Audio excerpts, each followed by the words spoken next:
오늘 회의는 국정의 혼란을 조장하고 법치주의를 훼손하는 데 연연하는 민주당과 그 동조 세력들을 규탄하고 이를 저지하기 위한 대책을 수립하기 위해 긴급하게 소집하였습니다. 법치주의와 민주주의는 우리 대한민국을 지탱하는 근간입니다.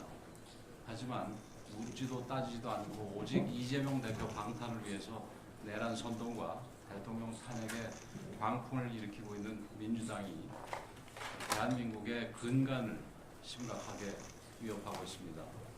특히 민주당이 탄핵사유에서 내란죄를 제외하겠다고 한 것은 탄핵소추안 의결이 졸속으로 이루어진 사기탄핵이고 거짓으로 국민들을 선동했다는 것을 인정한 것입니다.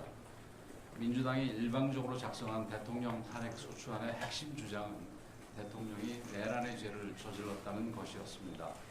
그런 점에서 내란죄의 탄핵소추 사유 제외는 탄핵소추안의 본질적인 변경을 의미하고 대통령 탄핵소추 대리인단 몇몇 의원과 변호사들이 밀실 협의로 처리할 사안이 절대 아닙니다. 탄핵소추안은 글자 하나, 조사 하나를 바꾸는데도 신중하고 또 신중해야 합니다. 탄핵소추안의 주요 내용이 변경된다면 당연히 이에 대해 탄핵소추를 의결한 국회에 다시 뜻을 묻는 것이 지극히 상식적인 처사라고 할 것입니다. 민주당에 촉구합니다. 민주당은 이번 사기 탄핵에 대해 국민 앞에 사과하고 탄핵안을 재의결하기 바랍니다. 국민을 상대로 한 무분별한 선동은 즉시 중단하시기 바랍니다. 만약 민주당이 위헌적이고 불법적인 탄핵 속도전을 계속하겠다면 국민의 엄중한 심판에 직면하게 될 것임을 강력하게 경고합니다. 또한 헌법재판소에 요청합니다. 헌재는 내란죄가 제외된 탄핵소추안에 대해서 심리를 즉시 중단하고 절차적 정당성이 확보된 새로운 소추안을 요구해야 할 것입니다. 공수처에도 강한 유감을 표합니다. 공수처는 명확한 법적 근거도 없이 영장 집행 시도를 하고 있습니다.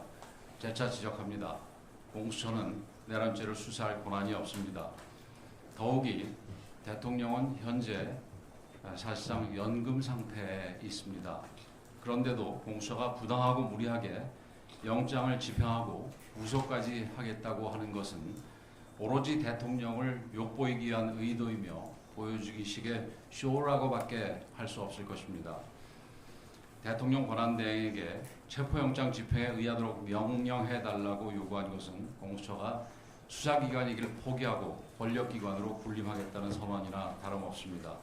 수사기관이라면 국격과 법치에 따라 집행을 해야 할 것입니다. 공수처가 계속해서 권력기관 노름을 계속한다면 이는 수사기관으로서의 자격 미달을 스스로 입증하는 것일 뿐 아니라 국민적 심판을 받게 될 것임을 경고합니다. 한편 엄중한 정국을 틈타 급기야 민노총마저 권력기관을 자임하고 나섰습니다. 직접 대통령을 체포에 나서겠다 하고 그 과정에서 경찰을 폭행하기도 했습니다. 공권력을 대놓고 유린하며 공권력 위에 서겠다고 하는 위법적 행태입니다.